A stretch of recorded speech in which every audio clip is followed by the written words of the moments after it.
resource ebintu emirimu egyabwe gya security tebalina kakwate konna na kunominating aba candidates naye awo we batuuse level ey'obutategeera gye baliko naye mbakakasa bakandidates baffe balemeddeko era tusala buli magezi okulaba nga bonna banominatinga wadde batiisibwa districts ezisinze okukosebwa mulimu Enoya, Amuru, Padel, Lamor, Kitigum, Kyegegwa, Okedeya ne Katakwi.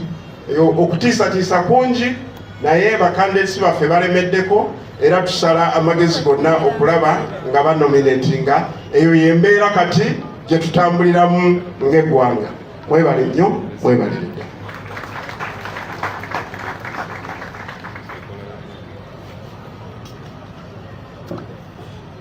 Thank you very much. Omusana bwegwaka mwetaaga ki? Ate enkuba okitegeera. Let me invite our team from Kamwenge, from Western Uganda, to come and kukatiriza ebigambo bya organizing secretary. They are facing similar challenges in that place. So you people have been seeing the regime claiming that, you know, now in these places they have an opposite candidates of NRM and all that. That is a lie. We have candidates in every district of Uganda as the National Unity Platform. So when they realized that NUP has candidates everywhere, they resorted to those tactics. Zemulide. Kumalebanga wale bagamba nti NUP teina candidates. Era njagala kwebaza organizing secretary Saabakunzi waffe eyavaako n'alyuko kati omulimu gwe bakoze emyaka 5 gino. Bamaze emyaka gino gyonna 5 nga bapreparinga for this election, nga bafuna bakandidate, bafuna kimu ggwanga lyonna lyonna. Naye kaakati nga bwe mulaba regime olukujukuju lwetandise okukozesa okulemesa abantu baffe okunominatinga. People power, people power, our power, NUP, Kunga Uganda Kunga, Kunga President Kunga, Kunga Western Kunga, Kunga Northern Kunga, Kunga everywhere Kunga. My name is Atere Patience, aspiring woman MP, Kamwenge District. These are my fellow comrades. They are also aspirants. Madam Angeli. Okay, thank you. Amabaragange ne banyita Atere Jacqueline. Ndioma abanyakwesimbire home for Portal City as woman MP. People power. People power. Our power. NUP. Amazina ne banyetana atamba Robert nyetsimbire aha Kibale East constituency omushija rusinge fujo nitegateko mu Uganda yona nyetsimbire na Mr Frank aliyo natwara haza munonga. Tumwebaze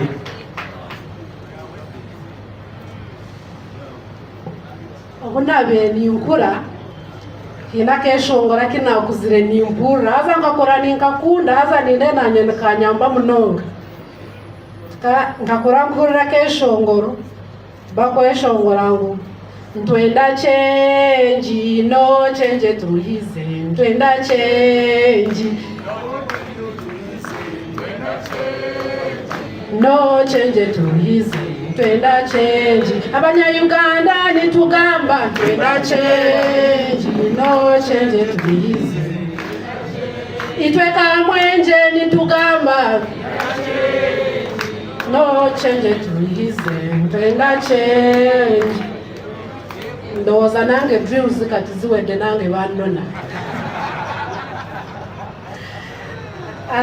kakati nyo umukurebera ndio munya Kamwenje nizarwa Kamwenje konka ko kumukimanya batutinire bo batutinire wadende bateke ekishani cyo kwereka ngo nitwe tubatinire. Mr President nyonyenda kukugambira itwe Kamwenje eshaheji turinka bahekera no majwi tukurara ngoko mukutureba aha nuko kuturi tine kitwine tine cyo kuranisa kitwine konge shaheji niyo cyo kuranisa kinyine no kwija nkemerera aha nkagamba eba kutukora kongo mukugamba kwanje mbona uko kutina kwabo itwe kamwenje Mr. President twinoho kurubata twinoho kurara. They are harassing us. Nubenda simanyi kutwita, nubenda ebyaburijo because it's already happening. But Mr. President, I'm here to assure you, I'm here to assure Ugandans and people of Kamwenge. Nkoko mukutureba, we are not intimidated. And we are ready to go through what they want to make us go through. But we are standing, we want change. And we are here to remove the dictator. Come rain, come shine. We are removing the dictator 2026 protest vote. Itwe hanuya okwijo kutuvetinga. I personally am not here standing nkurondobwa MP kuzo parliament. Mr. President, I'm here to be vetted, to be given a card as a commander. As a commander, Kamwenge district. In your absence in Kamwenge district, I'm the Chagurani in Kamwenge. With my team, that's what we are here to represent. We are presenting you in Kamwenge. We are the Chaguranis in Kamwenge. And we are family, we are strong. Mr. President, we request you. This is the request from the people of Kamwenge. Bambi. Tukushaba mukama wanje. Abantu bakamwenje nubakwenda. Ngoyijeyo mazima. Mwebali mnonga. Mwebali mnonga. This is my comrade. He's also a candidate. We have two constituencies. We have Chibale East and Chibale. Ogomwajo nuwe Sidal Franka tumwebaze. Mwena Franka tumwebaze ni mumanya. Itoka mwenje nuwo zoni. Tulio muwo zoni. Kongako mukule bito tuliyabana bato konga we are ready to fight. Mwebale mnonga. People power, our power, NUP, everywhere. Amazina ganje ninye Asimo Derrick. Nyetekateka kukwata ticket ya National Unity Platform representing Chibale County, Kamwenge District in the 12th Parliament. Only, thank you Mr. Secretary General, just 1 minute. When I came out,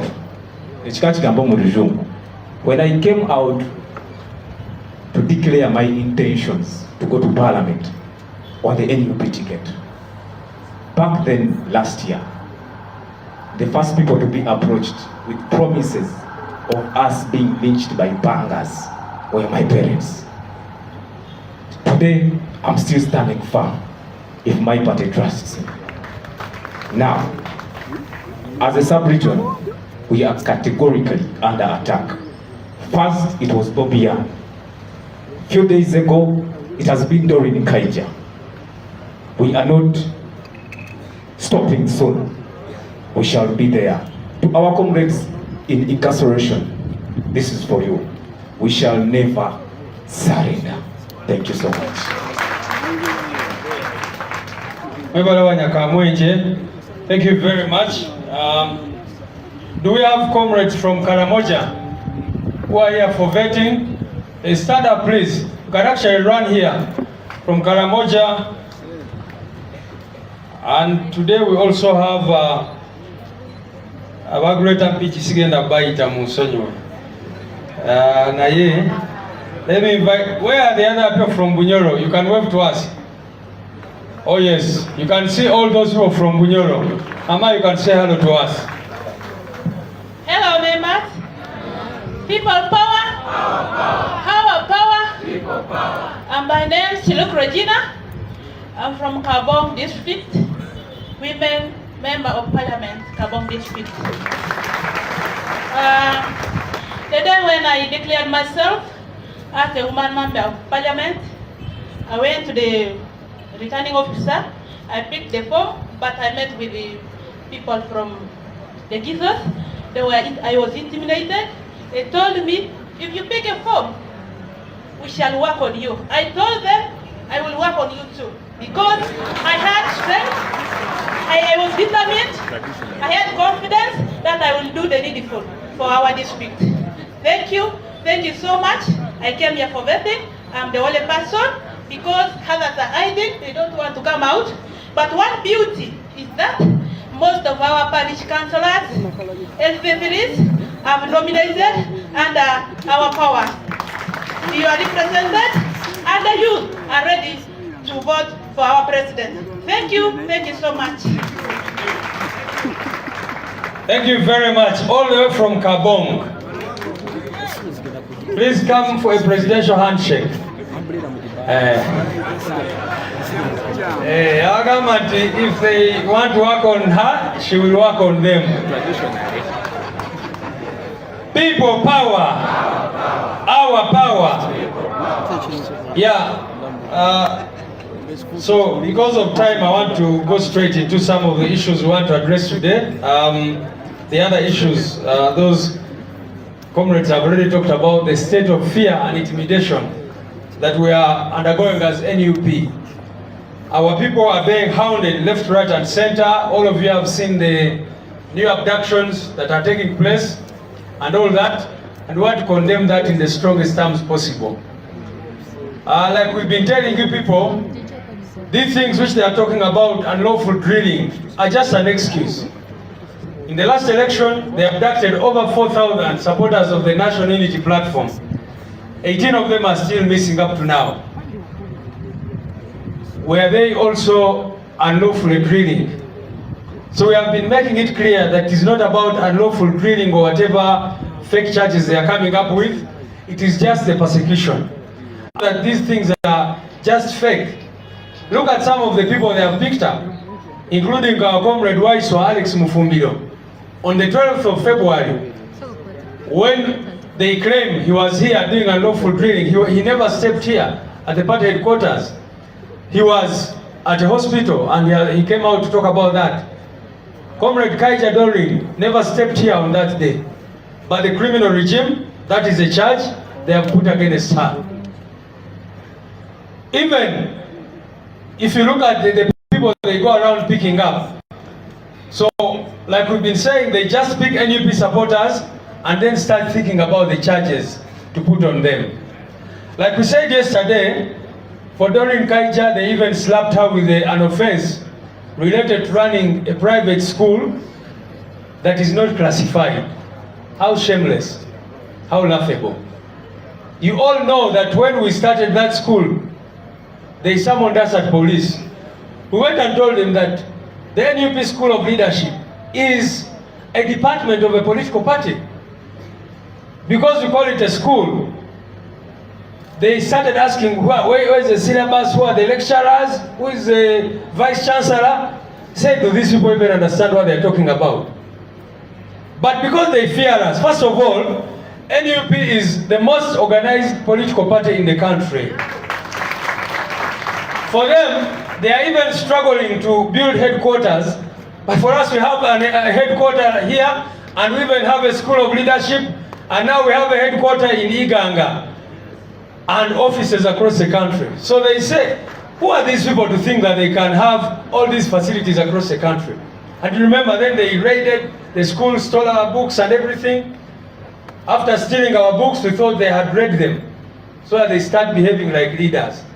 But it seems they did not even read those books which they stole from us. So we condemn that in the strongest terms possible and assure the people of Uganda that that is just persecution. And like we announced recently, we are going to the Constitutional Court to challenge that unconstitutional charge of unlawful drilling. We want to challenge it before the Constitutional Court so that they stop using it to, abduct people and do all these crimes that they are committing. But we've also been saying that if you know that we have committed any offense, why do you waylay people, abduct them, torture them and all that? Summon them and see if they will not appear before the police in accordance with the law. And to that end, I recently, on behalf of NUP, wrote a letter to the IGP pointing out these illegalities, these criminal actions, and the double standards which we see. I'm sure all of you have seen videos of NRM supporters doing the military drills. For us as NEP, we don't do military drills. But you have seen NRM supporters doing military drills, and nothing happens to them. The other day you saw pictures and videos of NRM supporters putting on yellow t-shirts, moving around in UPDF trucks in this town. You have not seen that man Kulaije come out to say anything about it. They just keep talking about NUP because they fear the power of the people, and they know that they are surely on their way out. So that is the first thing I wanted to address. The second one is about the nomination process. Our president will tell you about the nomination process and what we intend to do, but I wanted to assure you that we submitted all the signatures. We submitted signatures in excess. And unlike NRM, which normally submits fake signatures, which they get from PDM books and all these things which they always do, they go to, you remember in the last election when they claimed that they had collected 5 million signatures and people went and verified that those 5 which they took there were empty. But NUP submitted real signatures from real people. Unfortunately, like Dr. Kanabi was saying, the regime has been approaching people who signed for NUP, intimidating them. Can you imagine? In Isinjiro, they went and looked for all the people who signed for our president and told them to sign for Museveni also. Now, the media may be asking themselves why we did not even notify you on the day when we went there, because we had to do it in a rubber-dub style after learning that they wanted to claim that the people who signed for us had already signed for another candidate. So that is why if you see how we left here with our signatures, some of the people had to be on borders so that these guys do not waylay us and take away these signatures. Now, even after all that, they've been approaching people who signed for us, intimidating them, asking why they signed for NUP. Unfortunately, the Electoral Commission up to now has not yet released these certificates, and it is our hope that they are not playing funny games. Because we've been following up every day asking them how far they have gone with verifying these signatures, because we want to be ready for nomination. And like I said, we've been asking them every day to give us that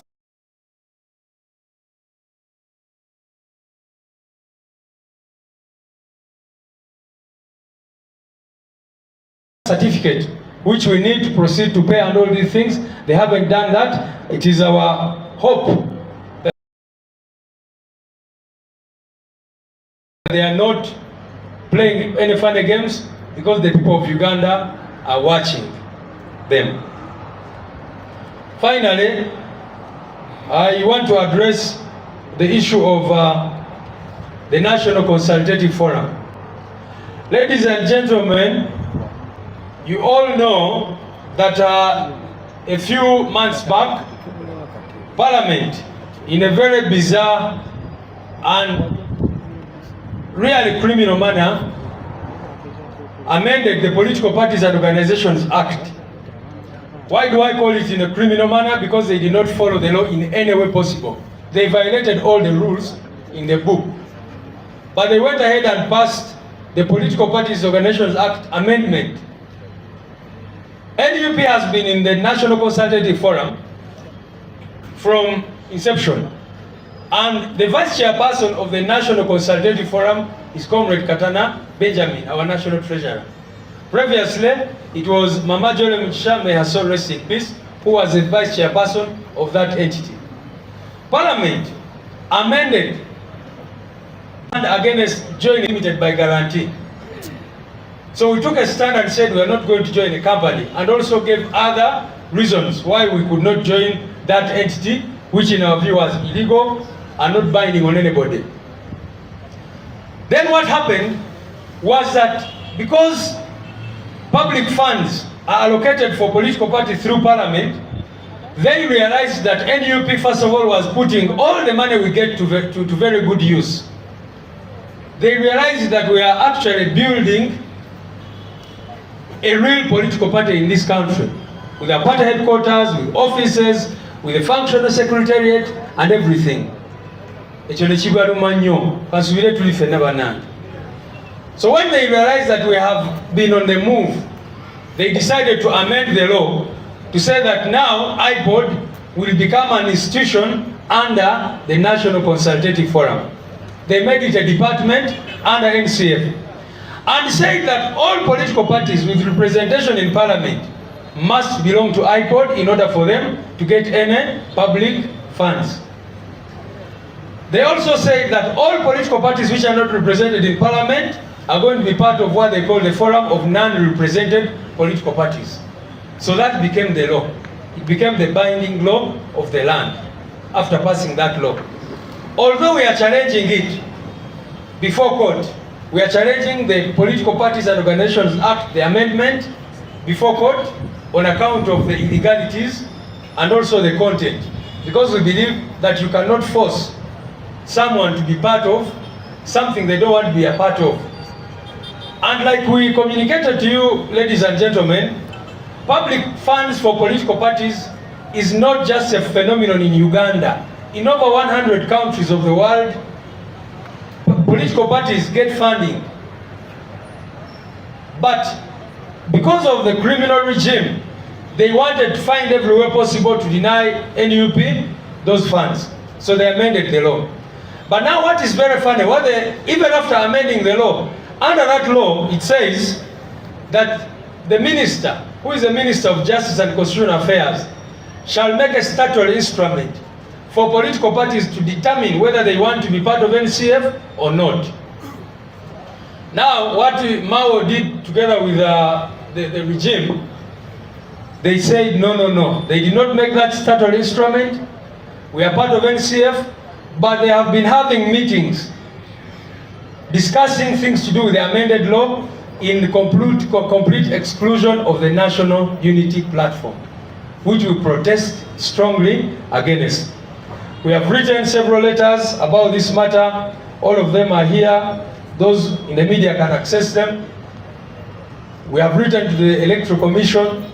We have written to the ministry itself, telling them that if you say that what is happening is in accordance with the law, one, give us a copy of the statutory instrument so that NUP decides whether to be part of NCF or not. And like I said, now that IPOD, which previously was a company, now is a statutory body. We are before court trying to even nullify that, but it is a binding law at present. I don't know if I have explained this issue well, because the media has been asking us all the time. Ekyo ndowooza kankiddemu ne mu Luganda nti ensonga zibadde ssatu, ensonga kanzogereko very briefly. Ekisooka y'ensonga egenda mu maaso ey'okulemesa abantu baffe okwewandiisa. Basooka ne bagamba nti NUP terina bakandidati mu bitundu by'eggwanga eby'enjawulo, naye mukirabye nti wonna mu ggwanga lyonna lyonna mu district zonna zonna tulina bakandidati ba National Unity Platform. Kaakati regime kyeri mu kukola ng'ekozesa ba DISO ne ba RDC n'abalala kwe kubalemesa okwewandiisa. Era abamu mu balabe bali wano, ne wenjogera olunaku olwaleero waliwo bakandidati baffe abali ku kakiiko k'ebyokulonda abagenze kwekubira enduulu ku kakiiko k'ebyokulonda ku nsonga eyo be balemesa okwewandiisa.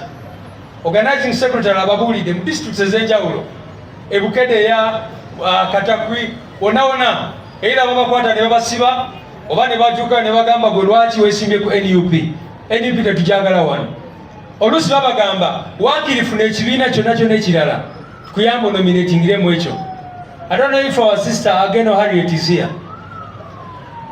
Ageno oyo bwe yali yeesimbye mu by election Dokolo, bamuyita ne bamugamba nti waakiri waali yeesimbye mu kibiina kyonna kyonna ekirala so si NUP. Ne bagamba kubanga eyo ye opposition. Ebigambo byabwe si byange kubanga abo balwanyisa gavumenti. Ne bagamba abalala waakiri sobola okukwatagana nabo naye NUP. Ekyo nno kitegeeza mu bemba wa NUP muli ku mulamwa, mwali kubiddeko ne mu ngalo. Kakati of course n'okutulugunya abantu baffe okubakijjanya nga bateekako ebisangosango tikati mukoze drill z'amagye ate nga bw'olaba obutambi aba NRM bamanyi n'okwambala t-shirt za Museveni ne bakola drills oluusi nga bakutte n'emmundu n'ebirala bwe bityo. So eyo nsonga tujogeddeko era ne tugivumirira. Kakati ensonga endala y'eyokuba nti signatures ezinominatinga president waffe banange twazikunganya ne tuziweza ne tusukka namu ezo ze baali beetaaga. Ate nga bwe mbagambye ffe tulina signature ezaddala, si bali aba NRM abagenda mu bitabo bya PDM simanyi ne bagenda mu masomero ne bakola ki ne bafuna n'ennamba z'abantu ne baleeta oluusi nga ezo files zirina empty nga teri kirimu. Ffe tulina signatures kuva mu bannayuganda bennyini, naye kati kye tubadde tulaba nga bano ba diso ba RDC n'abalala batuukirira abantu. Ekyo nno kirina okulaga akakiiko k'ebyokulonda ke tulina, kubanga signatures zino twaziwa akakiiko ka byakulonda, naye kaakati signatures zaatuuka zitya ate mu badiso, mu bagiso, mu bapiso, mu baviso, nga bakubira abana abantu bababuuza mwasayiningira mutya President Kyagulanyi. Era nga baatuuka n'okutuuka isinjiro ne babagamba mwenna abasayiningidde oyo omusajja musayiningire ne Museveni. Kye muva mulaba tetwabatemyakumu abamawulire mwali mubuuza singa tukukoze ng'omukolo munene kubanga twali tumanyi bebagala kutusookayo, then bo bagambe nti abantu abatusayiningidde be basayiningidde babagambe nti signatures tuzifunye ng'oli yatusooseeyo. So kiba kitegeeza signatures zaffe babagenda kuzivalidatinga. Tubadde tubakubira amasimu buli lunaku tusindikayo tiimu zaffe, weewaawo batugambye nti leero mu afternoon bajja kutuwa report ku nsonga eyo. Katusuubire tebali mu bubadi bwe babadde nga mu ebbanga lyonna lyonna, era signatures zaffe kubanga tuzeesiga tumanyi nti bannayuganda be baatusayiningira okunominatinga president waffe ekigenda ekirina okukolebwa mu mateeka. Ensonga esembayo ebadde bategezaako kunnyonnyola ku nsonga eno abasinga gye mwogerako ng'eya iPod. Ebbanga lyonna iPod ebadde company, sigenda kukiyita na kibiina ky'abanaceewa kubanga tebadde NGO. Bagenda ne bagiregistaringa nga company mu URSB, era ffe ne tugamba tetugenda kukola ki kwegatta ku company. Ebbanga eryo lyonna mukimanyi bulungi nnyo ensonga yaffe webadde yimiridde. Kaakati naye nga mu tteeka nga bwe kiri mu mawanga agasukka mu 10 mu nsi, ng'etteeka ligamba nti ebibiina by'obufuzi ebiri represented mu palamenti, gavumenti erina okuyisa ssente mu palamenti zisobozese ebibiina okuddukanya emirimu gyabyo. Nga bwe mumanyi ffe nga NUP twavaayo ne tubalaga nti ssente ezo tubadde tufuna obutundu 12 ku buli 10 bwokka. NRM ng'efuna obutundu 7.5 ku buli 10, abalala ne batwala ebitundutundu ebirala. Naye ffe NUP newankubadde tubadde tufuna 12% yokka, ensi yonna erabye ekitusobodde okukola mu bbanga ttono. Ate bali babadde bazifuna okumala ebbanga ddene nnyo. Sebo bw'oba wakuzikuba zikubire eddala kandi flag bearer for Wakiso.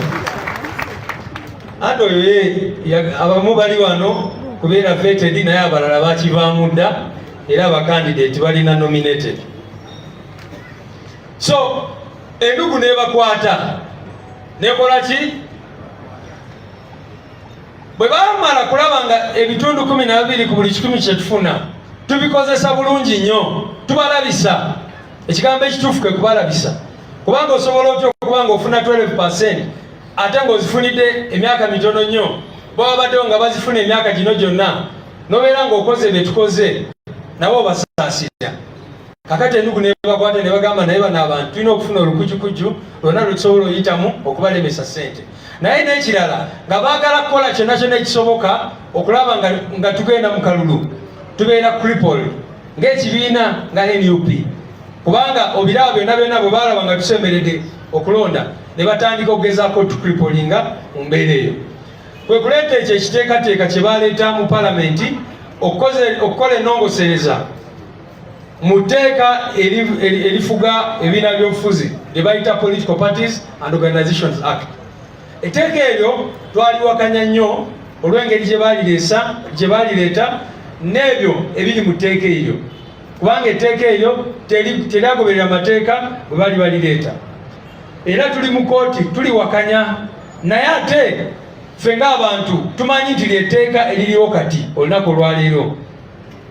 Kakati ne tubagamba kati etteeka eryo kye baakola, bakwata kino ekitongole kye tulimu ekya National Consultative Forum ekireeta ebibiina by'obufuzi byonna, ne bateekamu departments 2. Ne bagamba department y'ebibiina ebiri mu palamenti egenda yitibwanga iPod. Ne bagamba department ebibiina ebitali mu palamenti egenda kubeera Forum for Non-Represented Parties. Kati ne bakireetamu departments 2. Bwe bakireetamu departments 2 ne tubawandikira ne tubagamba newankubadde tetukkiriziganya na tteeka lino era tuli mu kooti tuliwakanya, tumanyi nti lino lyetteeka, kaakati lino muligoberere. Kubanga etteeka eryo ligamba ti minisita alina okukola statutory instrument oba regulations oba amateeka agalungamya ebibiina byegatta bitya ku NCF ate bigifuluma bitya. Ffe nga NUP nga bwe ngambe tuli mu NCF era ffe abamyuka akulembera NCF, naye wetwogerera olunaku olwaleero tetufunangako baluwa n'emu, tetufunangako regulations, naye kye twategedde gye buvuddeko oyo Norbert Mao gwe mulabye ayogera babiyita byansimattu, saagala kwogera ekyo ekigambo ekirala, naye gwe mulaba ng'ayogera ebyanjwanjwa era kyekigambo ekituufu ndowooza. Oyo yennyini yawandiika ebbaluwa gye buvuddeko, n'awandiikira byabagamba n'amugamba kakati ebibiina nze byemmanyi biri 6 bye biba biweebwa ssente za gavumenti, NUP temugiwa. Simanyi oba mutegeera bannange, kakati ebyo byonna bali mugezaako bikola okukripolinga oba okukonzibya emirimu gya National Unity Platform. Ebbaluwa ziri wano, ffe nga bwe mmanyi bulijjo tuba twagala kubeera on record, byonna bye tukola tuba twagala kubeera on record. So twabawandiikira era n'olunaku lwakyo twawandikidde chairperson w'akakiiko k'ebyokulonda ne tumugamba nti byonna bye bali mu kukola ekisooka tubigoberera tubiraba, naye akimanye nti bimenya amateeka tebasobola, kubanga ffe nga NUP tulina okuweebwa omukisa okusalawo nti tusigale mu NCF oba tufulume, naye tosobola kutuula mu ofiisi yo n'osalawo. Ate ekyenjagala obajjukiza nti ssente zino ze twogerako ze bali mu kukusa ogezaako okubba bwe batyo, si za Mwami Museveni, si za Norbert Mao, ssente ezo za muwi w'omusolo, si zaabwe nti kati Mao atuula n'asalawo nti kubanga bano be bakyali baffe betwogera nabo betuba tuwa ssente. Obwo obuyinza tebuli ku ye. So buli kibiina kyalibadde kiweebwa omukisa ne kibitamininga twagala kusigala mu NCF, twagala gifuluma. Yabaayi njogedde bingi era kampite omwogezi waffe ate nga yatukulembera mu palamenti ajja ayongereze ku bigambo ebyo.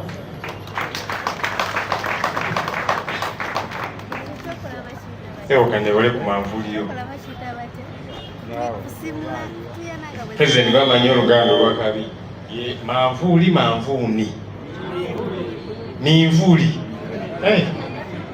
Kakati mulabe tulina Abaganda ddala, tulina Abaganda wawu abajja ne bawawula empisa zaabwe, tulina Abaganda ggere mbu ab'emagere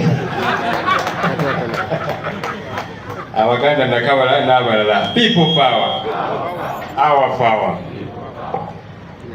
We want to welcome you, colleague leaders, for coming through today. I know that we are busy, and for this period we have been telling people your presence at our party headquarters should be limited. We want you on the ground.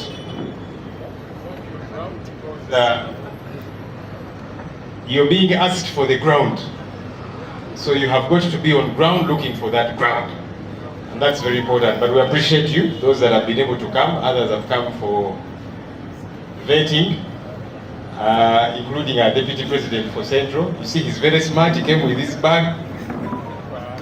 with his academic qualifications, he's going for vetting.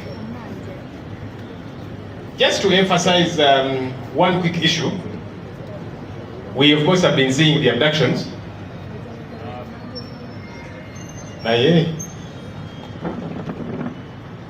Mr. Diki, please tell one. Yala President wana tuki ukogiranga akazindalo tekebuzabuza. So tukateleze. I've been emphasizing the recent abductions that are happening by these cowards. Look, no strong man does the kind of things these people are doing. You know, you'll hear them say, I'm Sawarwani, we are powerful, I don't know, generals. They also have many genetically modified generals who think they are very powerful. No, they are cowards. That's why they are abducting young people, innocent people who are speaking out against the ills of our country. We continue to condemn in the strongest terms possible these abductions. We shall continue to push back against them because it's a very cowardly act against innocent citizens who are saying we want better, we want change. I heard the Honorable Norbert Mao speaking Honorable Norbert Mao was speaking very dishonorably and saying we as NUP, we are intolerant, and that's why we are not on the same table with Mr. Museveni like the other parties he mentioned. Yes, we are intolerant to bad governance. We are intolerant to corruption. We are intolerant to injustice. We are intolerant to brutality. We are intolerant to poor service delivery. We are tired. We want a better country. And so yes, everything we do within the law. That's why we don't ill-treat even those who disagree with us, even though for them they ill-treat us. But we are intolerant to all of these ills that are affecting our country. And so we'll keep pushing back at every opportunity that we get. And so as we're getting set for this election, we want to call on the people of Uganda to be united. Let's unite around the idea of change. The people of Uganda for a very long time have been saying, the opposition, let's unite. Let's come together. They did that in 1995, in 2001, 2006, 2011, 2016, 2021. And they've been saying the same thing even now. And they're saying, the opposition, come together, unite. And truth is, it has always been a head-banging project, not exactly bearing fruit. But one of the reasons is the things that Norbert Mao was saying. Because some people who are saying they are opposition, they are really in Mr. Museveni's bedroom. So it becomes convoluted for that unity to happen. That said, of course we as NUP, we join hands with whoever is serious about changing leadership in our country. Whoever is serious. Because not everyone is serious around that cause. No. Some other people are serious about other things, yeah? So those who are serious about changing leadership and then transforming our country, those are our allies and we'll connect with them. Of course, the people of Uganda keep saying, let's have one joint presidential candidate. That's been our clarion call as the National Unity Platform. We tried that in 2021. We have been at it this time round. Of course, our other colleagues are saying, no, let's front two candidates as opposed to one. We have not exactly bought into that idea because it confuses our people. You're not going to tell our people that now, we NUP, we are supporting two presidential candidates, one with an umbrella, another one with another symbol. It creates unnecessary confusion. But again, that's the right of those who think that way. Our belief is that we come together jointly. But look, ultimately, even if that doesn't get to happen, you know, we politicians and the other political entities, there can be challenges. But the people of Uganda are united continuously because they know what they want. They do know what they want. They are tired of bad governance, they are tired of unemployment, they are tired of poverty, they are tired of corruption, poor service delivery. So they are united around a better country. And so, even if ultimately there will be many people on the ballot paper, the people of Uganda know who really is the change candidate, ultimately. But then there was a president.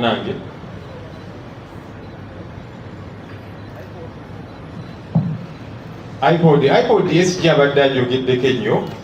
I was requested to add just 1 or 2 lines. Look, as has been mentioned, we were conscripted into IPOD by force, by law. Because now, all parties that have members of parliament, that's a department called the IPOD within the National Consultative Forum. And so, we were pushed there. Our initial challenge with IPOD was, look, this is just a club. People come meet, take tea, take pictures. All the issues they have discussed don't get to be acted upon. Parties go out there and they cannot mobilize. So we said, you're not just going to be part of Chinyumo sitting there and nothing gets to happen. You can't even go out and mobilize. Now they said, let's conscript you within the law. That's why we have been saying that now that you conscripted us forcefully within the law, to say that you are now members of IPOD. That's why we are saying, can we know, what are you guys doing? Where are those regulations? Honorable Mao, you're very busy running around saying too many things. You're not busy doing your job as Minister of Justice. Where are the regulations that are meant to put the amended law into effect? We want to look at them because those regulations affect us now that we were conscripted into IPOD. And that's why we have been saying, can we see? What do those regulations look like? Those MOUs people are signing, can we see what do they look like? Because you will pass regulations and other things which affect us as members and we don't know what's there in. So we want to see them now that we were conscripted within the law. And even more importantly, National Consultative Forum has been holding many meetings. We have the Vice Chairperson, Councillor Benjamin Katana. The matters that have been discussed there, to say let's free up the political space. Why does that not get to happen? And that's why we are pushing back against the regime to say now, we are seeing the NRM holding processions. We saw when they were taking back signatures for Mr. Museveni. Of course they had all these empty trays, but there were very many. And they had people, in a procession. I did not see police react. If anything, police and the military were accompanying them nicely. The Electoral Commission who was saying, no, we don't want processions to our offices. They will come to them very nicely. Our hope is that next week, as we are nominating our presidential candidate, you will treat us in a similar manner. Yes, because we have the support and we are coming. Our hope is that we'll be treated the same way these ones were received, nicely, with their small procession. Ours will be bigger. Yes, because we have bigger support. So don't begrudge us for having a bigger procession. Do not begrudge us for having a bigger procession. So the standard should be the same. If some people can hold a procession and hold a rally, we also getting set to hold our rally, to hold our procession. Our president, who is going to be nominated, will give us more details about that. But we are getting set. Our hope is that there will be equal treatment across the board. Oluzungu lumala. Kanjogere ku Luganda. Kubanga ab'empigi nabo bazze wano bagenda bafenti. Kati ngalo mukubaza ati mwagala mbere n'empalana ne honorable Mwanga Kivumbi. Tubadde twebaza abakulembeze baffe. Vetting ekyagenda maaso bangi. Twabaddewo wano ne twogera Oluzungu twalufuuye ddo. Ne tutuyana musajja n'abakyala bali babuuza ebibuuzo bannange. Naye bwe buvunaanyizibwa bwabwe. So abagiyiseemu kuliko eyo bangi bakyagiyitamu era nga batugambye mulabye abantu bangi kuva mu bitundu by'eggwanga ebyenjawulo wano e Buganda, mu mambuka Northern Uganda, mu bugwanjuba, mu buvanjuba, East and Western Uganda, abantu bajja okuyita mu kakunguuta ako. Era gye bujja eyo tujjako tutegeeze eggwanga biki ebivuddeyo, tugenda kutambula tutya. Emu ku bibadde njagala okwogerako kyekiwamba abantu ekizeemu ensangi zino ekikolebwa abatiitiizi ne bawamba Waiswa, Kaija Doreen n'abalala ba Edi Mutwe babawamba ne batwala mu zi basement n'abalala bangi abamaze emyaka n'ebisiibo eyo mu makomera abalala tumanyi nawa bwe bali. Ebikolwa bino bya butiitiizi. Bano bagamba nti kati saabalwanyi simanya b'amaanyi nnyo. Lwaki olwanagana n'abaana abatamanyi na kukwata munda, abatamanyi na bintu bya kugamba bo kye baagala nkyukakyuka. Naye kati bw'oli mu kukubagana nabo olw'obutiitiizi. Tusigala tugamba amateeka gagobererwe. Mugamba nti mwe mwazaawo amateeka, lwaki temwagala agagoberera? Bw'oba oteebereza nti omuntu azizza omusango, lwaki tomukwata ng'etteeka bwe ligamba n'omutwala mu kifo ekiri gazetted ne tutegeera nti wano waali? So buno obutiitiizi kyovudde olaba bwe nawulidde Norbert Mao ng'agamba nti fe aba NUP tuli intolerant. Tolerant kyeki olwebumwaga kivu mu Uganda? Saakunyambako. Tetugumiikirize, tetwetoloola. We are intolerant, we don't tolerate around, tetwetoloola. Robert Mao yabadde agamba nti aba NUP nti fe obugumiikiriza tulina butono. Tetulinga bino ebibiina ebirala bagamba nti bali mu opposition naye babeera mu kisenge kya Mwami Museveni. Nedda ffe tugamba tuli bakoowu. Yes, sir. So yes, ffe tetwekkiriranya tuli bakoowu. Ate si just ffe aba NUP naye bannayuganda bakooye efuga bbi, bakooye obulyake, bakooye ogenda mu malwaliro nga teri ddagala, bakooye obusomero obubi abaana baabwe gye babatwala obwa UPE, bakooye obuweereza obufu obutaliyo. Tubikooye ebintu bino. So bwe tugamba nti nedda tubikooye, weewaawo watuza okubanga waliwo ebibiina ebirala ebigamba nti bo ba opposition, embeera eyo tebagiyinaako buzibu ey'okuwamba abantu, ey'okubatulugunya, bo tebagiyinaako buzibu. Ffe nga aba NUP tugiyinaako obuzibu era tubakoowu. Kyovudde olaba tetwekkiriranya. Tugenda mu kalulu tusaba bannansi tukwatire awamu ffenna.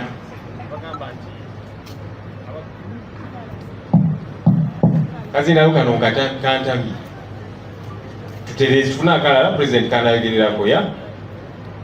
So mbadde ngamba nti tusaba bannansi eyo gye bali ffenna tukwatagane, kubanga bannansi kyetwagala tukimanyi. Twagala obukulembeze obujja obunaatereeza eggwanga lyaffe kyetuliko era kyetuyayaanira. Tuzze tugezaako, bannayuganda bazze emyaka n'ebisibu nga bagamba naye abali ku ludda oluvuganya lwaki temwegatta nembeera ne presidential candidate omu. Kize kigezesebwako 2-1, 2-6, 2-11, 2-16, 2-21 ne kulundi naye tugezaako, naye ebiseera ebisinga tekivaayo nga bwe oba oliawo nga bannayuganda bwe baali kyagatte. Ensonga ezimu zezo Norbert Mao ze yabadde ayogerako nti waliwo ab'opposition bo abagaa nti Museveni tumwinaako buzibu era bali mu kisenge kye. Kakati abo bonna n'otuula nabo tebajja kuganya kugamba nti tusonge ku muntu omu, tekijja kusoboka. Of course tulina bannaffe abalala buli agamba nti ali serious tusonge. Abamu ku bannaffe bo bagambye nti mu kifo ky'okuteekawo candidate omu tuteekewo ba presidential candidates 2. Ffe nga NUP twagambye nti ekyo kijja kubuzaabuza abantu baffe. Kati tunaagamba nti NUP ffe tubaleetedde ba presidential candidates 2, omu ali kabonero ka manvuuli, omulala ali kabonero akalala, mumweronderewo. Kati abantu bo bagambe kukola kyawo, obeera obabuzaabuzizza. So anyway, bannaffe twabasabye ebadde mu nnyumba yaabwe obaoliawo baneetereza ne bakkaanya ne tuddamu okuwayamuko, naye ffe tusigala tugenda mu maaso. Naye ekyenkiza ennyo nti ffe ng'ebibiina kiyinza otulema okukola ku lw'ensonga ez'enjawulo zenkonyeeko, naye bannayuganda bo bamanyi okwegatta okukwatira abo ne bagamba nti kaakati ono ye kandidate ow'enkyukakyuka. Era kye tubasaba okukola. Ensonga ya iPod SG yagyogeddeko, kyenyinza okwogerezaako mu nsonga ya iPod. iPod kati yafuuka tteeka, bikyali kibiina kyowannakyewa, kakati iPod nefuuka etteeka. Nti kati ffe abali mu paalamenti batuyingizaayo ku mpaka.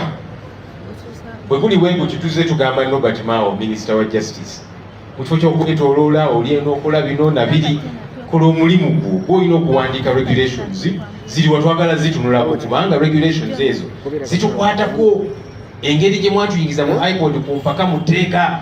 Kati etteeka lyonna erigenda okufuga regulations ezo n'ebirala MOU twagala tubitunuleko. Kye tuzze tugamba tubirabeko tutegeere bino byemukola biki byemugamba mu regulations ezo, kubanga kati zitukwatako engeri gye batuyingizaayo, so nga tulina ozitunulako tulabe kikiriyo, tuzirindiridde regulations ezo tebazituwanga, webebuzaabuza kati netubabuuza lwaki mwatuyingizaayo ku mpaka, oba temwagala tulabe amateeka agafuga ekintu kino kyemwatuyingizaamu.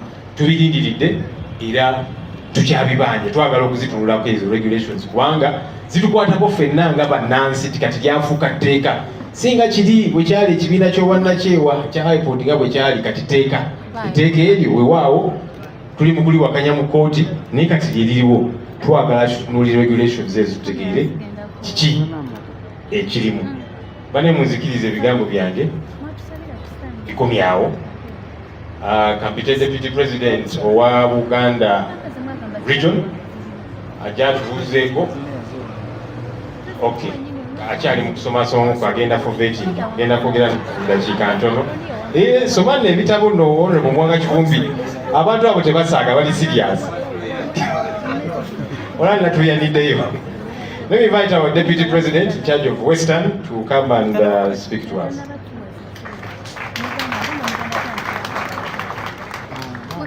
Urabasa kujikwate. Rachiga Kinamani. People power, our president, the NOP leadership, the aspiring candidates, and everyone here, you're most welcome. I bring you warm greetings from Western Uganda. We are more solid than ever before. The intimidation is there because they had never witnessed this and they never expected it. But we are equally, as a region, yearning for change, and the change we desire is hoped in our beloved president, the only and only His Excellency Robert Kyagulanyi Ssentamu Musinguzi. We will forever be grateful to you, President, for elevating most of us to a level that is very visible. People had an imagination that Westerners are okay. It's in your leadership that the narrative is broken and people have witnessed that Western is much more sad than the rest of the regions. Like we say, we are yearning for change, and we encourage each and every one not to succumb to the intimidation, not to succumb to the offers, not to succumb to the promises, but to look far ahead to the major goal that we want to achieve, and that is none other than a new Uganda.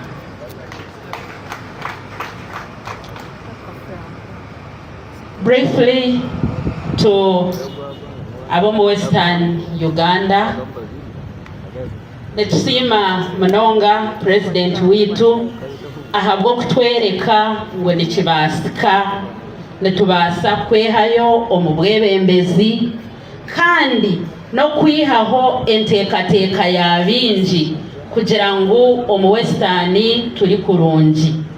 Omu bwebembezi bwawe mukama wanje tukyerekire omushana guri kujwa twabereka ngu omu West nitwe turi kukirayo kuba kubi munonga. Amasiko tugine omuriwe ori kututwara omu Uganda ensya enungi eyiturayesimilemu. Nimbashaba abantu mwe abomu Western ngu tuhurire twine obumanzi tutatiinaatiinisibwa, tutayikiririza omuli ebyo ebibali kuturaganisa, yaba ne sente, yaba n'emirimo, yaba ne kutwita esente kubaraabe batarazitwire omu myaka 40 aha bwenki ne bazituraganisa hati. Nyabuli imwe tulebe hare, tutakatema omukanana, tulinde eyi turi kuza bariyo bari kwihura. So turi kuza ameza yo kwihura, reka tureke kutoratora oburagarikiza kandi obwe President Robert Kyagulanyi Ssentamu arikwenda kututaha itebo. N'ebyo bice munyikirize nyimusye no kwecureza kwango ntaka mwimukize nareba Shamim Nambasa obuleti batugize ngo buri muzire ashemereye kuzarayo Shamim Nambasa mwenanye aha murembe gwa Robert Kyagulanyi Ssentamu iza kuzarayo mwana kandi mwete Shamim Nambasa. Thanks for putting us in the limelight. Proud of you, Doctor. Nebyo bice munyikirize nyakire Deputy President wa Central Region obwase kugamba n'abantu kandi atwetere President webali mnono. Nedda omanyifu Abaganda atatya musana talya bwami, ati omusana talya guki. People power, NUP, everywhere.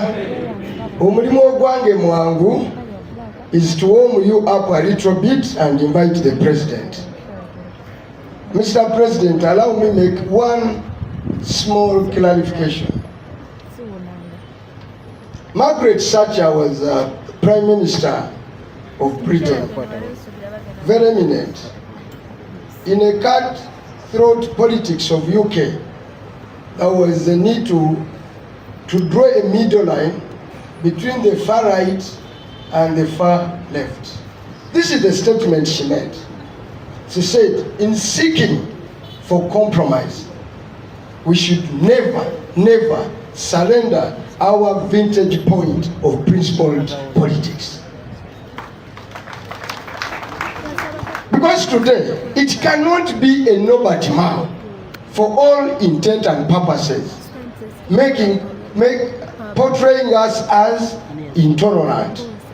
Nobody man, you were born in a broad daylight. Let me even tell you, nobody man, you are a shame to your generation. They believed in you so much. They hoped so much in you, including some of us. Kenneth Pokakandi here and the like of others. We made Norbert Mawe president of DP, believing he will be doing exactly what Kyagulanyi is doing now. You ashamed us, let us down. For you, you are not only intolerant, you are a very unprincipled politician. Therefore, don't invite us in your tent. Don't invite us in your temple of a group and a cluster of politicians that have sold out to NRM. You are not with you. We are to take you out with you 7. You are one and the same. Therefore, for Mao to pass around as a noble person, as a moral person, I don't understand why he gets the courage. That charisma we saw in you was not to do exactly that, was to push for better governed Uganda, because we deserve better. So I want to speak to encourage some of us and the National Unity Platform. The reason why the dictator and all his sycophants are singling us out is because Mr. Kyagulanyi, President of National Unity Platform, Your Excellency, the next president of Uganda, you've done a good job. If the dictator was comfortable with you, I would be scared. If the dictator was comfortable with the foot soldiers, I would be scared. If the dictator was comfortable with the Secretary General, I would be scared. Let us scare him more. He is doing it out of fear. He is intimidated. He knows he has lost the trust of the people of Uganda. With those few words, let me invite the President to come and address us. Chemwagala kati mutuule kakati waliwo ebintu ebimu ebyangu okunnyonnyola. Omanye abantu abamu be balwawo ne bakola ebintu ebyekigega ne bakola ebintu ebimu ebitagwana nga bikwasa ensonyi mu bantu abalala, tutandika obamanyiira ne tulowooza nti bantu ba bulijjo ne bye bakola bisaanidde. Pulezidenti wa DP Norbert Mao, ndi wano kumujjukiza, Mr. Norbert Mao, tosobora kubeera nga gwe obuulira abantu ti tusobole okuba nti tutoleretinga oba tuli intolerant. Gwe nange n'abalala abenkana. Norbert Mao yali member wange nga ndi national chairman wa Uganda Democrats. He was an executive member, Nyanzi knows. Literally, our generation believed in Norbert Mao. We thought Norbert Mao would be the Norbert Mao twalowooza ti Norbert Mao tumukiririzaamu yajja okuba akola kati Kyagulanyi byakola ki byakola. Lumu nayina obutakkanya ne bakakanda abo ngamba nze no mulabye baali bagenda Mbaale eyo ne bagati naye omulenzi ono gwe mwagala mutwale nga mukwano nnyo gwa Sale ng'atambula nnyo ne basale. Abasajja abo ne baŋatya ono ye liida waffe ow'omulembe guno gwe tukkiririzaamu. Norbert Mao olwaleero ali ku TV ebyo byonna yabivaako. Museveni yamugulanga kabalagala ne bamugula ku mudaala ne bamutwala n'obivaako. Kati gwe ensiisira gy'olimu gy'otugamba tujjemu eyo nsiisira Omwoyo ne Mandwa ne Luwale gwe musamiriramu waani wa Museveni. Ate si wa Museveni oyo Mao kati ali mu project yakuteekako Muhoozi Kainerugaba. N'olwekyo gwe toweeyisawo olw'eggulogulo ng'abantu balamu. Mu nsi y'abantu balamu watusala ensawo n'otutunda misana ng'ensi eraba. Toweekakabirizeeyo gy'oli tyotuwale kitya engeri tetuyinza okukwatagana ne Museveni. Ffe aba National Unity Platform tetwagala kukwatagana na Museveni, twagala kumugyawo. Abantu tebadda Margaret Sacha yatugamba tibe mubanga munoonya okukkiriziganyaamu mulabe bwe mukwatagana temwerabiranga tiwaliwo akasozi ak'emiramwa temuyimiriddeko. National Unity Platform tulina olusozi luwo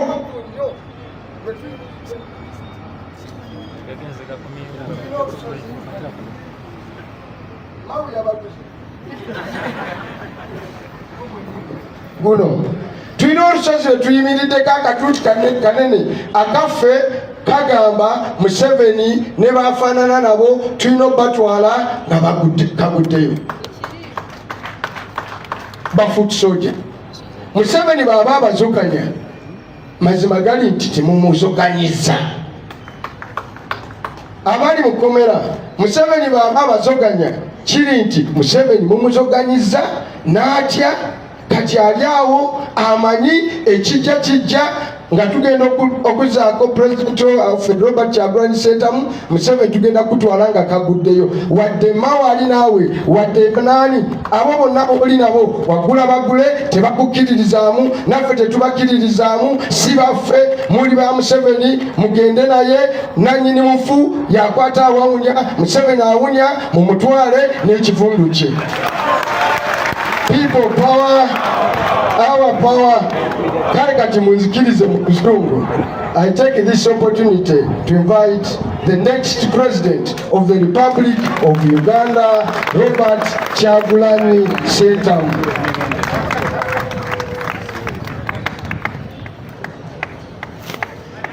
Power! Our power! NUP! Everywhere!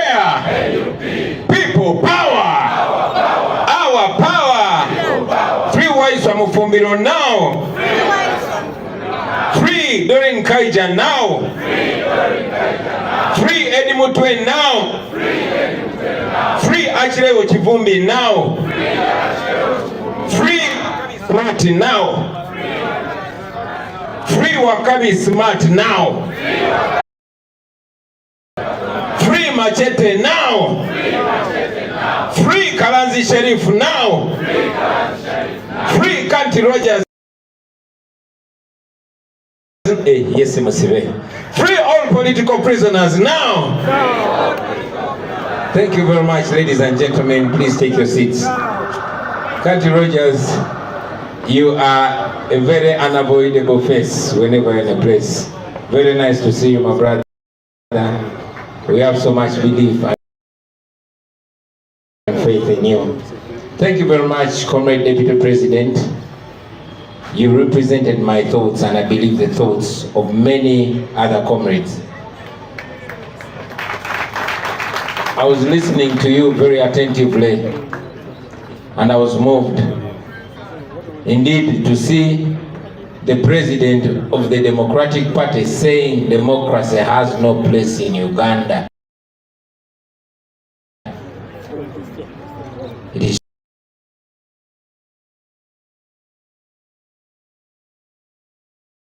shocking, but not surprising. Ladies and gentlemen, please mark our words for reference in the future.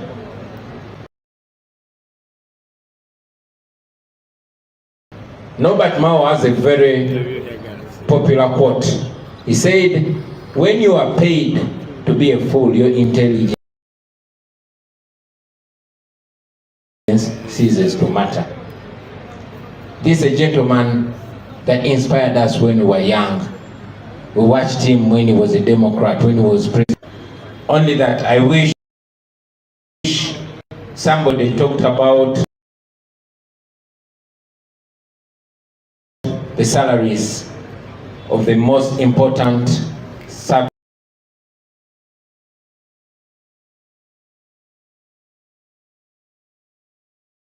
providers in the country.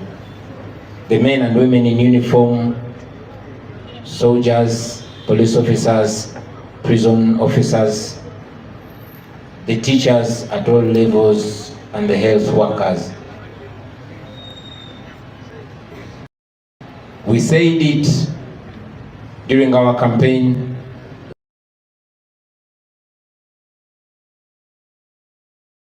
In the previous election, we've said it all the time, that our people, to see that the science teachers' salaries have been increased, but the arts teachers are suffering. These are teachers that all go to school, they educate our children.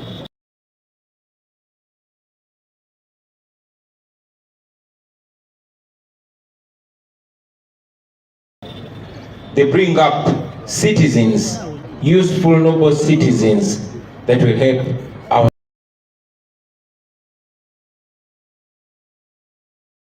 societies equally. So we stand in solidarity with the arts teachers and all teachers at different levels. We cannot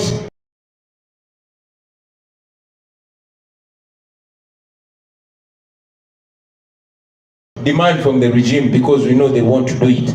We are only promising you that once we kick out this regime, we are going to improve all your salaries, whether you're the coward that he is.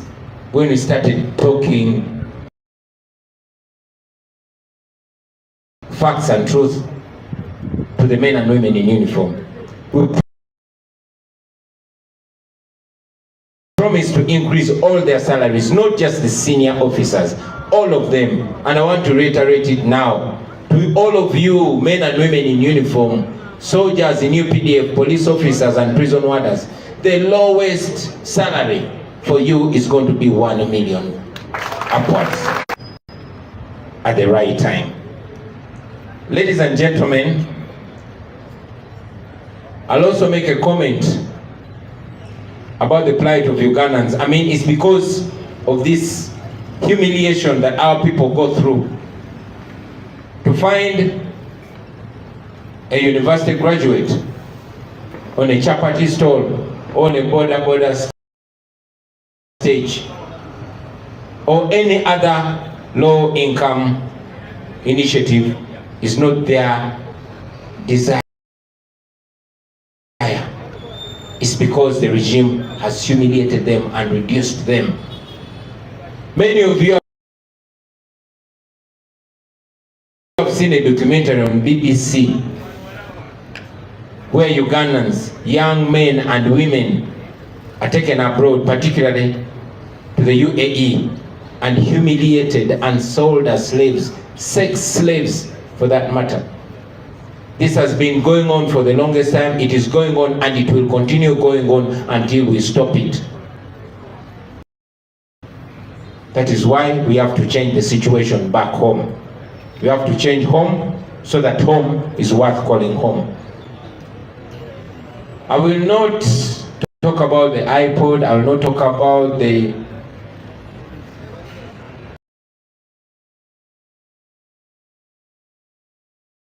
injustice and the criminality that's going on by the regime, because now that has become normal. However, ladies and gentlemen,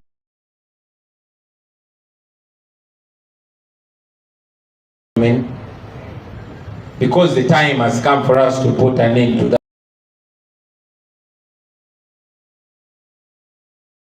that, I'll focus on that. There were many questions, and many of our friends were challenging us about the election, knowing the kind of election that happens under a dictatorship. But we said this time around we're going to have a protest vote. It has been 5 years, but now it is less than a week before we take the first major step. Ladies and gentlemen, it is happening next week on Tuesday. But before you clap, I want us to imagine what kind of election we are going into. I've personally been having sleepless nights, long thoughts and long prayers.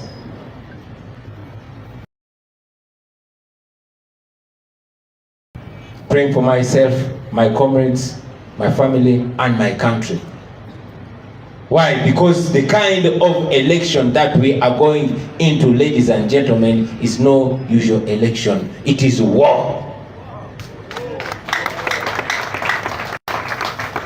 We are going into something that we don't desire, but we have to go there because it is our only fighting chance. One writer said that even if the chance is only 1% success, it is worth fighting. So now we are going into a fight where the regime in power has tried to tilt everything against us, but we are going to win because we have God on our side.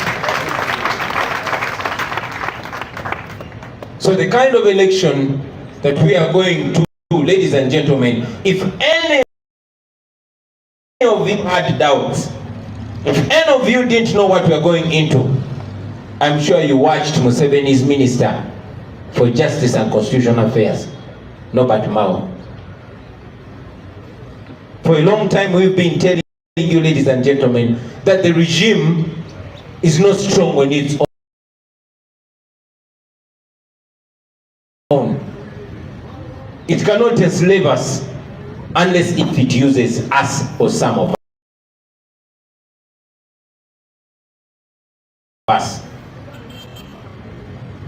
For a long time, so many of us had doubts, but finally it has been made very clear to all and sound that this election, number one, is going to be between two sides: the oppressor and the oppressed. In fact, the oppressors and the oppressed. Now uses some of the so-called us. I'm very glad that Norbert Mao came out and made it clear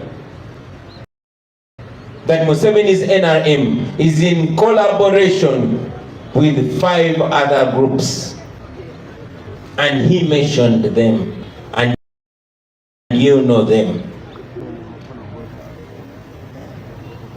Now we know who the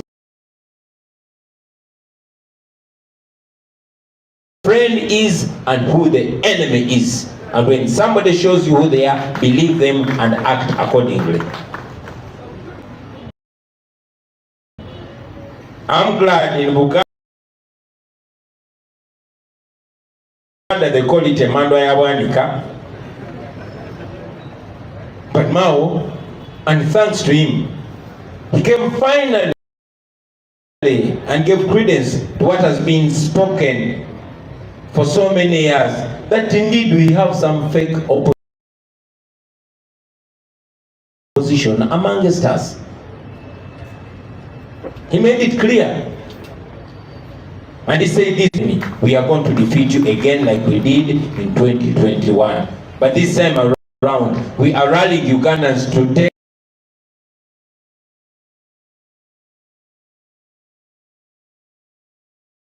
their win, not to just lay low and be walked over.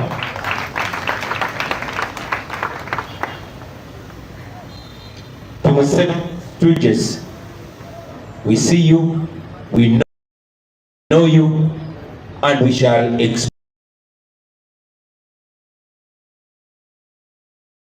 expose you and make people understand who you really are. And I also want to tell these people that are being used, it's so unfortunate that these people don't learn from history. These are people that we thought are learned. These are people that we thought are informed. But like they tell us, history does not repeat itself. Only fools repeat history. Of terror, of intimidation.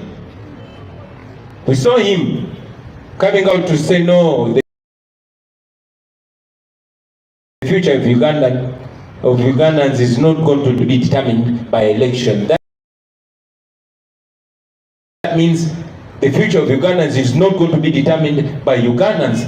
This is a president of the so-called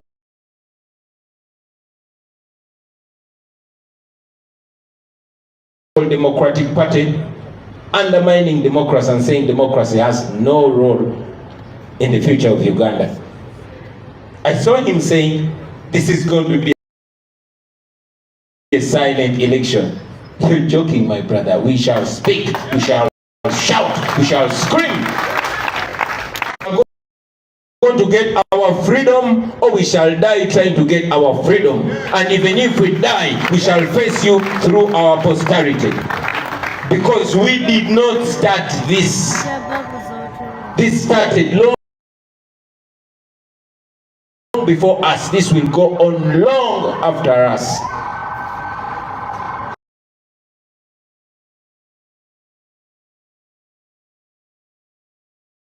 You cannot silence people that have nothing to lose. There's nothing for us to lose apart from the chains that you put. So we are coming for your boss Museveni, and we are coming for you too. Let that be very, very clear.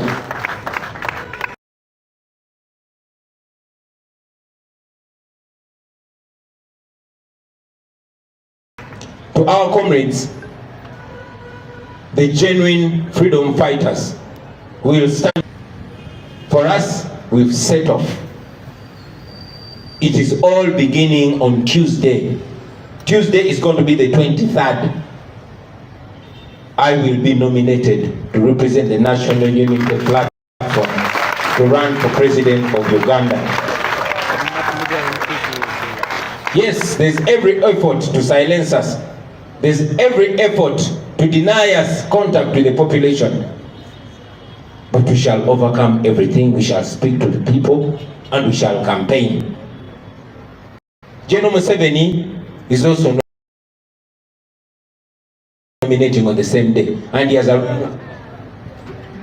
his party has planned a rally in Kololo, which is alright, which is well within the law. We are also going to have our nomination rally in Katwe. Police, and they've received our application. We are holding our rally in Katwe. And after Katwe, we shall proceed to Natete and also speak to the people there. Because there's nothing criminal about that. Fellow Ugandans, I want to remind you that you can actually change this. You have the power.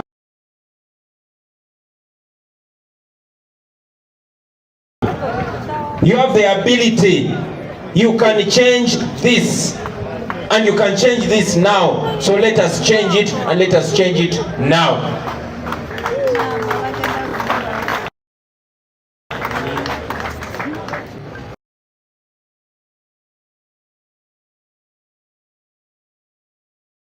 To our candidates, this is not any other usual election. Yes. For those of you that already have the party flag like myself, we are not just candidates. We are commanders in this fight for freedom. I told you this because you're commanders. You are not candidates. I want all of you to know, comrades, that where we're going is not going to be easy. Yes, it's not going to be easy.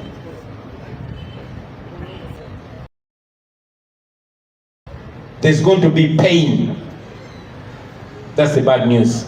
But the good news, there will be victory at the end.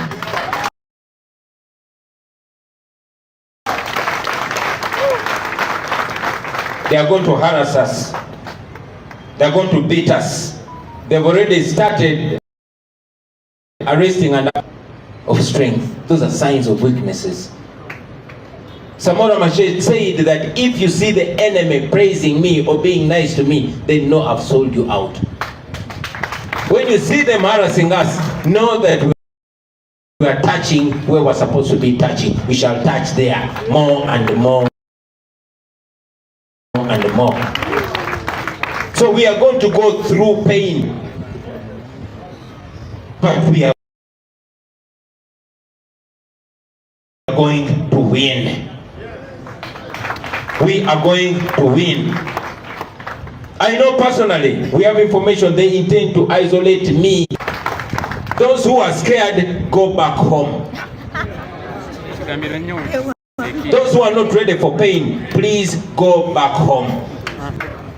This is war. But one thing I know is that nobody can defeat us when God is on our side. So let us go for this. In the end, we shall win. In the end, we shall win. And if we've not won yet, then that is not the end yet. Thank you very much. Ebigambo byange leero bibadde birina kuba bitono, ndowooza era bibadde bitono nnyo. Njagadde okwebaza Honorable Mwanga Kivumbi, Deputy waffe owa Buganda, olw'okwogera ku nsonga zino. Muwuliriza bulungi ng'ayogera ku nsonga za mukulu waffe gwe twalinga twenyumirizaamu, Norbert Mao. Yako mu biseera eby'omu maaso nga tukoze ebituufu oba nga tukoze ebikyamu. Norbert Mao alina statement gye yakola enkulu ennyo.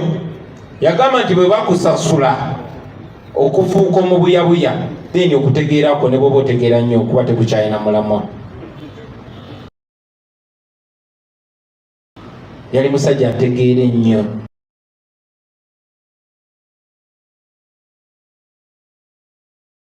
eri musajja gwe twagoberera ennyo gwe twegombanga ennyo ng'akyali guild president wa Makerere University. Yoyo Nobert Mao yennyini gwe mulaba yoyo oli yoyo munnange. So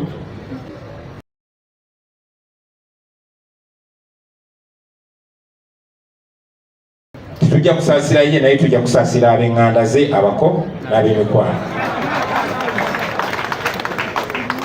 Nayagadde okwogera ku nsonga y'emisaala gy'abakozi abasinga omugaso mu bakozi ab'eggwanga ng'omwo muli abasirikale, abapoliisi, abakola mu prisons n'abo abatukuuma bonna abakuuma ddembe.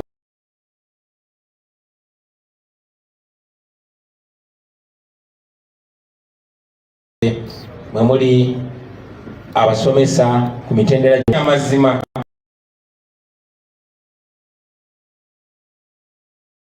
naye baba batukwata batugamba mutulwanirire. Twayogera ku kirowoozo kyaffe era nga tukyakiyimiriddeko ekyokwongeza emisaala gyabwe bonna era nga twaba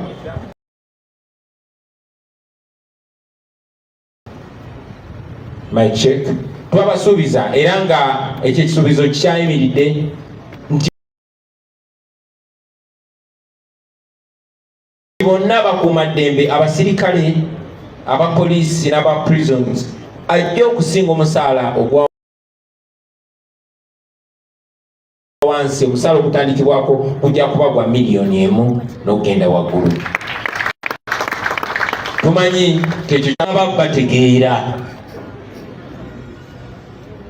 ng'ovuddeko abasirikale, abasomesa bwe twogerera kati bali mu kwekalakaasa, abasomesa amasomo ga art, kubanga abasomesa amasomo ga sciences bo emisaala gyabwe gyalinyisibwa.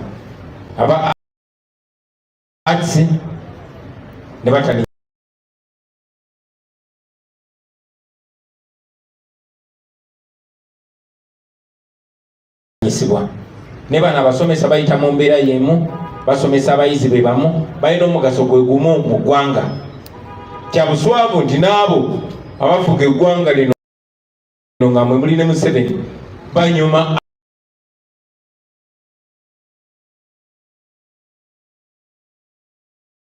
arts ate nga basoma arts, abalala basomesa ba arts. Anyway, twagadde obubaka buleme kukoma ku basomesa ba secondary bokka, naye nammwe aba primary nammwe muli basomesa era mulowoozebwako era muli mu plan. Naye lete buleme kukoma ku basomesa n'abasirikale bokka, nammwe abasawo ndaba tulina ne wana abasawo bakulembeze baffe bangi. Emisaala gye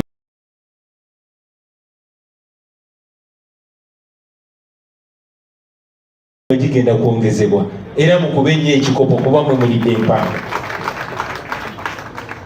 Sijja kuva waggulu bassebo ne bannyabo nga okusanga omuntu alina degree oba masters degree ne n'omusanga ku stage ya border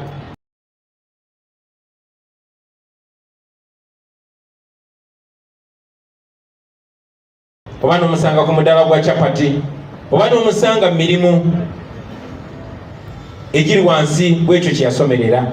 Embeera eno Museveni gy'abataddemu ojja kusanga nga baana bangi nnyo bagraduatinga mu university naye ne bagenda bakuba ekyeyo. Naye n'omuvubuka bamuyita Dr. Morgan gwe nasanga e Dubai eyo nga muyivu musomesa musawo naye yagenda kuba kyeyo. Bangi nnyo abali mu mbeera eyo. Kyanaku ky'abantu baffe bamaliddwamu ekitiibwa banyomeddwa, tugenda kwongera obbiyitamu paka Yesu lwalikomawo. Ensonga lwaki tulina obbikyusa ate okubikyusa kati. Buli myaka 5 wabaawo omukisa guguno guzze omulala. Gwe njagala obbasaba ababadde batannagwetegekera mugwetegekere. abamu ku ffe tubadde tutegeka obwongo bwaffe ebbanga eriise. Nze ali wano maaso gammwe mbadde nfumiitiriza okumala wiiki nga nnamba n'okusukka nga ndowooza ebirowoozo biwanvu nnyo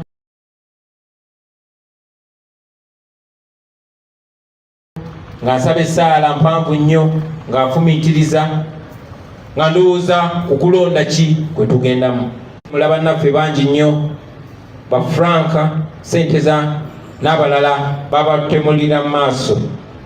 Banaffe bangi nnyo babuzibwawo tetuddangamu balabako. Bangi batiisibwatiisibwa.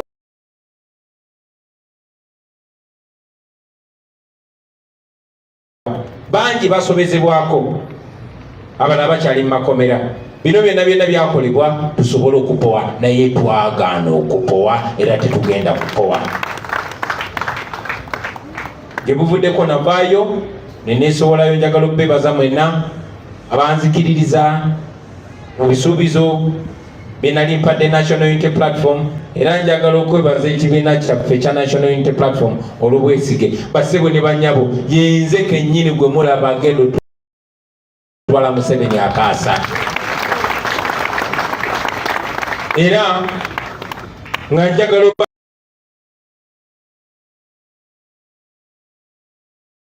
okumanya era okwetegekera kulonda ki ddala kwe tugendamu. Kuno si kwe kulonda okwa bulijjo. Omuntu yenna yena abadde n'okubuusabuusa ku kulonda ki kwe tugendamu.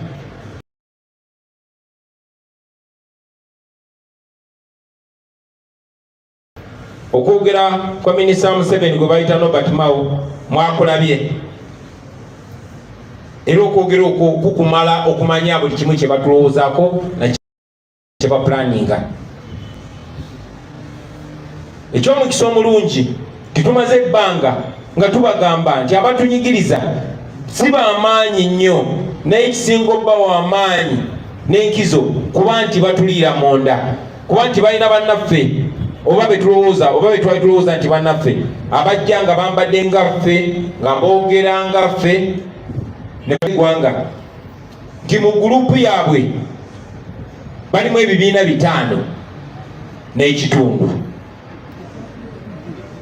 Era yategeezezza nti ye ne Mwami Museveni ne banne beyamenye bemumanyi obulungi oba bemujja okugenda mu maaso nga mumanya.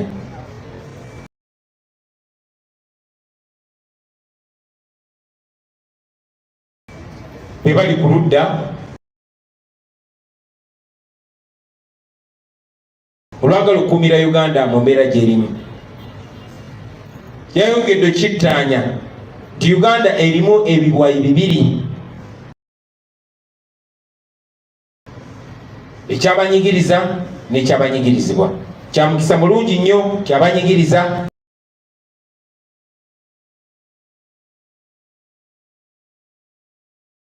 yabatulaze. Bassebo ne bannyabo mubamanye beebo, era bwe babatuukako mubayise ng'abanyigiriza abantu bwe bayisibwa.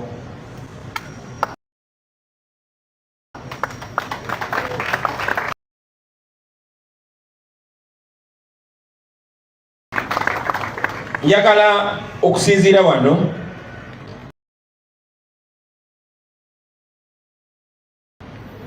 okutegeeza Mwami Museveni ne banne nti tetubatya. Yes, kimaze ebbanga ddene nga Deputy President waffe bw'akyogeddeko, n'ekyamukisa mulungi tibamaze ne beeyoleka. Bangi be twawanga ekitiibwa, bangi be twakkiririzangamu, naye mwatusala basajja mmwe, mwatusala magenda n'amadda. N'ekyamukisa mulungi nnyo nti akaseera ak'okubikka abantu akatambaala ku maaso kaggwawo. Kyamukisa mulungi nnyo nti Katonda yasitula abo abaali batasuubirwa. Kyenjogedde era kyekyo. Twalabye Mwami Robert Mao ng'agamba kuno okulonda kugenda kuba kwa kasirise, era ng'agamba ffe aboogera agenda tusirisa.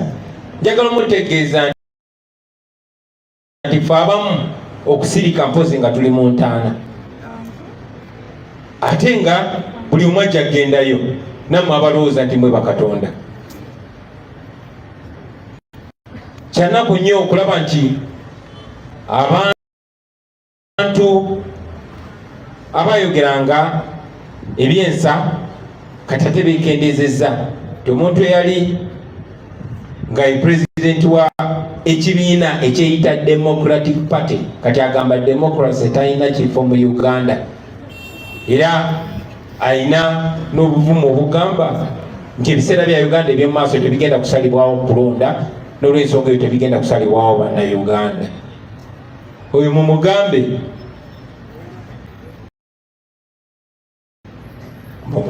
tujja bimo bikolwa. Basebo ne bannyabo, njagala okuwa obubaka buno eri bannayuganda bannaffe mwenna nti muli ku lwammwe, tuli ku lwaffe. Ekyomukisa omulungi tuli bangi, ekyomukisa omulungi tusobola okubikyusa byonna. Basebo ne bannyabo, musobola okukyusa ensi yammwe, tusobola okukyusa ensi yaffe. Museveni okulaba ng'akola bino ebintu byonna, ng'akwata sente z'amalwaliro n'azigulamu bannabyabufuzi n'azigulamu abaana b'omugeto, kitegeeza nti ayidde abulako majaani. Buli we mulaba nga batulwanyisa nnyo mumanyi baddembo tusiba ffenna, naye makomera agamwe temusobola nasiba bantu 20,000, tuli 4,49,000. Tebasobola tumalira mu makomera. So nga tugenda mu kulonda kuno, basebo ne bannyabo, njagala mubeere ready, musibe engatto zinywere. Njagala bategeeza nti ffe tusimbudde. Nsinzira wano bategeeza nti tugenda kunominatinga ku Lwakubiri nga 23, era oluvaayo nga Museveni bw'alina Raale Kololo, naffe tulina Raale Katwe. Bwe tuva e Katwe tugenda Nateete.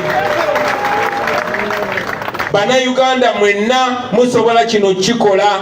Buno buyinza bwammwe, guno mukisa gwammwe, buli kyemugenda okukola okutandika ne ku Lwokubiri kigenda kubeera mu mateeka. Saagala mutiisibwe. Eno embeera temulinda Kyagulanyi yekka gye bateekerawo, nammwe musobola okutandikira yonna gye mutandikidde. Gwe yeetegese okubeera sireevu, tetuli mikwano gyo. Gwe yeetegese okubeera sireevu, tetuli naawe, genda ewaka.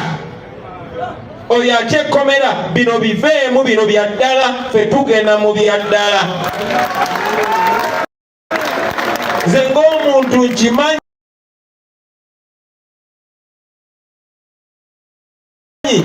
era twafunye information tibeetegese okukwata buli muntu yenna netolode ne bwe naaba nyina kulinnya boda njagirinya mazima ga Nalungu.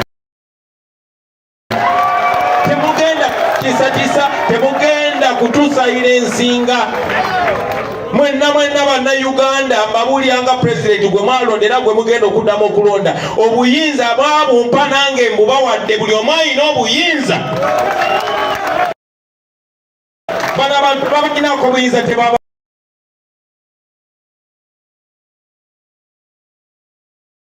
tiisa temukiisibwa ne bano bapolitician be baguze tebalina gwe boogerera, mweyogerera. Tebalina gwe bakiikirira, mwekiikirira. So temutya. Sibasuubiza nti bigenda kuba birungi byerere, no.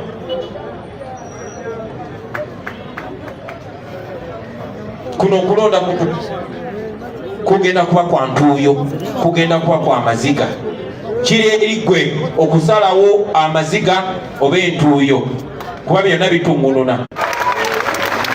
Bagenda kola effujjo, bagenda tutulugunya, naye ku nkomerero tugenda kuwangula. Mbakakasa ku nkomerero tugenda kuwangula, era bwe tuba tetunawangula mumanye nti si enkomerero. Naye nga gye binaggweera tujja kubeera bawanguzi. Bwe tuba tetunaba bawanguzi mumanya tebinakola ki? Temulina kye mugenda kufiirwa n'ekimu baganda bange okugjako emigwa n'enjegere gye babasibye.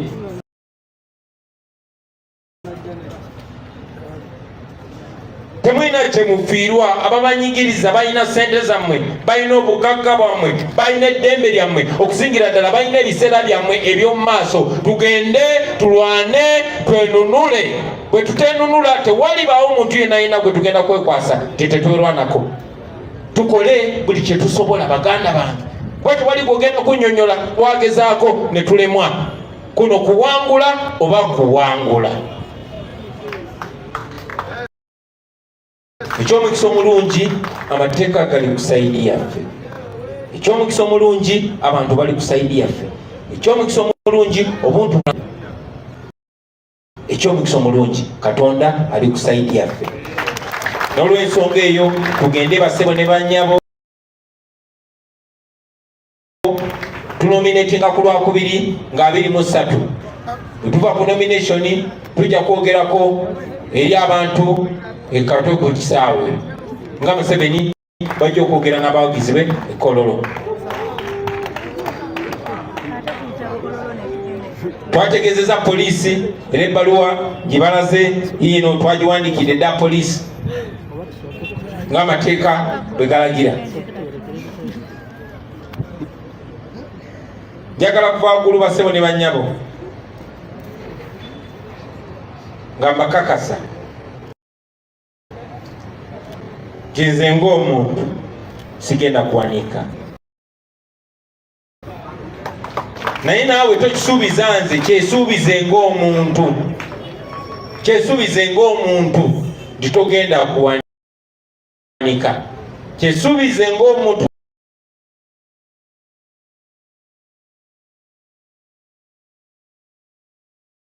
ku lw'abaana bo b'ozadde ne b'otanazaala, ku lw'abo baganda baffe abali mu makomera n'abo abaawambibwa, ku lw'Abannayuganda bonna abagobaganyiziddwa ku mataka. Tugenda kuwangula, tugenda kufuna eddembe lyaffe, tugenda kweyagalira